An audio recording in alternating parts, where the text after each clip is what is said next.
effort to break the territorial integrity of Manipur is non-negotiable. If any attempt is made towards this, I can guarantee there will be bloodshed. Any person who feels the pulse of Manipur, pulse of people living in Manipur, they will agree to this. So our first stand is we have to maintain the territorial integrity of Manipur. Now coming back to the present crisis, how it started. It started from May 3rd at some all tribal students in Manipur protest, supposedly peace protest, but it wasn't peaceful as we all know by now. Point as Honorable Home Minister also said was, and everybody has misinterpreted this High Court order. What the High Court order said was, there is an application filed by Meitei organization to the state government asking for inclusion of Meiteis as ST. This was filed in 2013. The state government did not do anything for 10 years. Then the Meitei organization approached the High Court, and the High Court said, okay, there is an application, you dispose this application by considering the points of the Meiteis. That's all. Court doesn't have any power to grant ST status or not grant ST status. But it has been portrayed as if court has actually given. Court has actually directed the state government to grant ST status. The process is, state government recommend to the central government with all the proofs and everything. It goes to different channels, DZI, and then there is a National Commission for Tribal, and there is Ministry of Tribal Affairs. Through different parts it passes, then it reaches cabinet, cabinet approves, and it comes to parliament, and the parliament procedure, as we all know, 2/3 majority and all that goes, and then the president comes out with a list. This is a long drawn out process, and it hasn't even started. You know, state government hasn't even recommended. It's a very nascent raw state. And the protest is like, you know, as if we have been granted ST status and the land is under, you know, like there's going to be taken over by the Meiteis. This kind of feeling has been created, and I can guarantee the process of this elongated process, which will take years, I'm sure. This process is known to the Kuki leaders, also known to the Atsum leaders. They are students union. They must be studying the constitutional process. But nobody clarified this. Nobody clarified, but they used this court order as an excuse to build up violent activities. They used it as an excuse to start the violence in Churchandpur, burning homes, killing people, targeting the Meiteis. Now they say it was instigated by burning of their memorial. This can be, if memorial is burned, you don't have to respond by burning houses, killing people, right? There is a way of responding if something has happened like that. There is a FIR filing process. You can actually capture, there are many ways.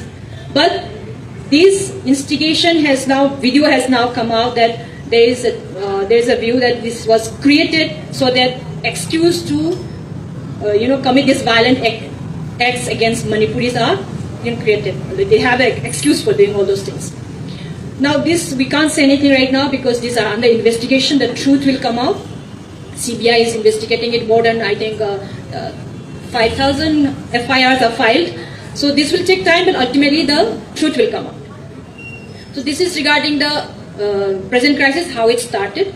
Now as regarding why Meiteis are demanding ST status, I'll just briefly mention that, because there is lots of murky things going on regarding this demand also, that Meiteis are coveting the hill areas and all that.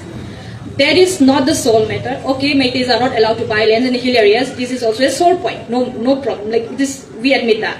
However, as we all know, Manipur consists of about 22,300 square kilometer of landmass, which is very small.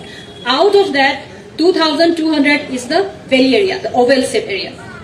This is a 10% landmass, and around 60% of Meiteis, which is like Meiteis constitute around 60% of the Manipuri population.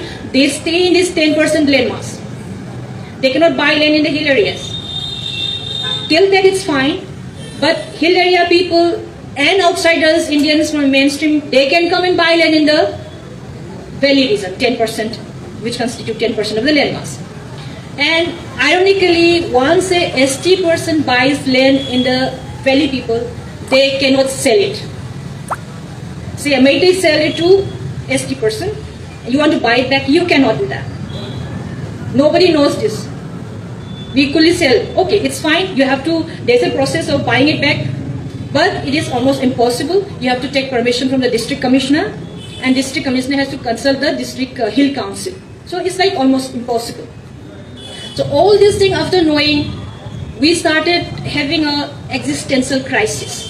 We are staying outside, but we are not sure when we go back, will Manipur will still exist the way it was when we came? How will our children view us if we don't do anything against this? This is a historical blunder, I would say. You know, Manipuris during British time were categorized as an ST. Frankly, I don't know how it was not included as an ST. They say it's because you have converted into Hinduism and all that thing. But Meitei Hinduism is different from the mainland Hinduism. We don't have caste system. We have a totally different, like it's a mixture of Sanamahism and Vaishnavism, which we had adopted. There are, of course, Brahmin and all, which ST is saying, how can Brahmin become an ST? Forget all that. If our demand is not legitimate, you fight it out in the court. You present before the parliament. There are different ways of protesting. This violence is not, it is not legitimate at all. Under any situation you view it from any direction, it's not legitimate. We cannot accept this. The demand of Meiteis as ST stands as it is on its own merit. You can fight it out on your own merit. This is not an excuse for violence. Now, when we say present crisis, different issues have also cropped up now, including that of illegal immigrants. We have now say illegal immigrants in our posters also.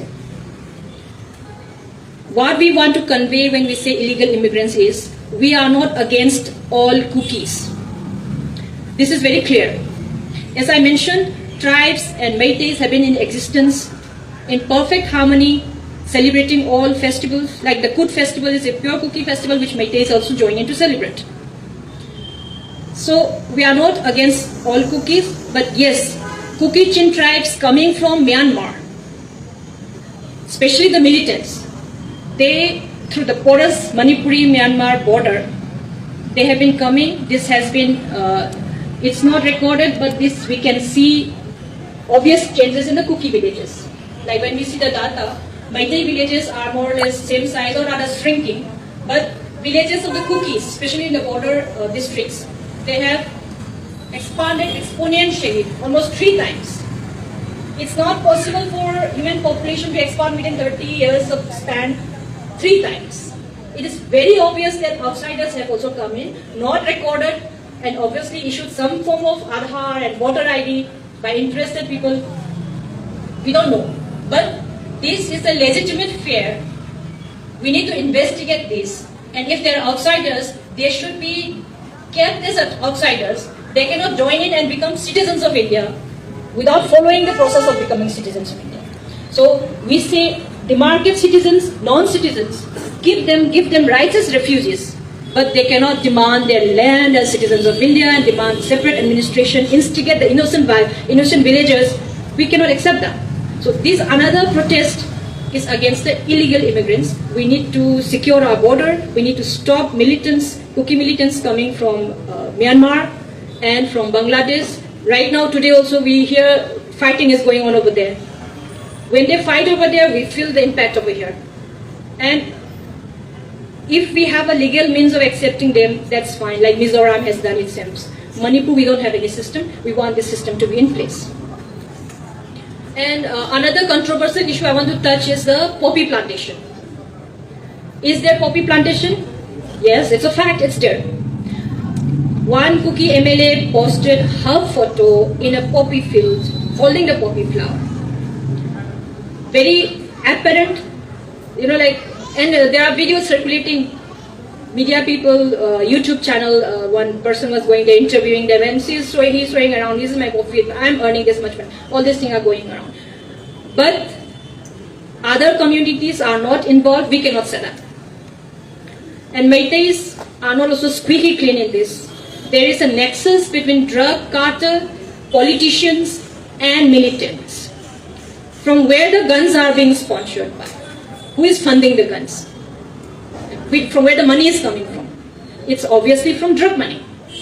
And politician nexus I mentioned because when it was open secret for everybody that militants are helping politicians, we see certain documents now, it is circulating in the social media, one Kuki militant leader openly saying in a press conference, we helped BJP during the election to win elections. They promised to grant our political demand. If you don't grant our political demand, we'll do something else, like threatening. So without any basis, they cannot claim in a press conference like that. And then there is a letter written to Mr. Amit Shah, Home Minister, saying that this Kuki militant, obviously he was caught in a case, court case, because he was possessing some guns. He was under SU protection, cessation of cooperation, that cessation of operation agreement. He had some illegal guns in his possession. Case was filed against him. During the case, under affidavit, he put a letter saying that, Mr. Amit Shah, I helped you, our organization helped you during the election times.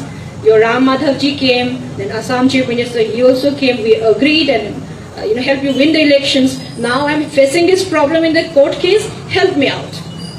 This is a document filed to the court under oath. There is no way to refute this, and the BJP has not also openly refuted this. Very half-heartedly in one press conference, they said, no, we don't have any arrangement. But it seems to be obvious that there was certain arrangement between the BJP Central Party and the state also to somehow win the election with the help of the militants. Now, what is the agreement? If that agreement says Kuki demand for separate administration or a Kuki land will be considered and given, then this is not acceptable to us. We demand that the political parties come open, show us what was agreed. Actually, one thing I just noticed in SU also, in the preamble they have agreed. SU is an agreement between Indian government, state government and the militant groups. Around 17 militant groups there. They have agreed in 2005 to maintain in certain military camps, not to use the guns for violence, for kidnapping and all that, which they are doing now. And they are supposed to stay in that particular camps. Now they are roaming around all free. So they have broken this SU agreement. SU agreement has been broken. We demand immediate revocation of this agreement. No separate administration.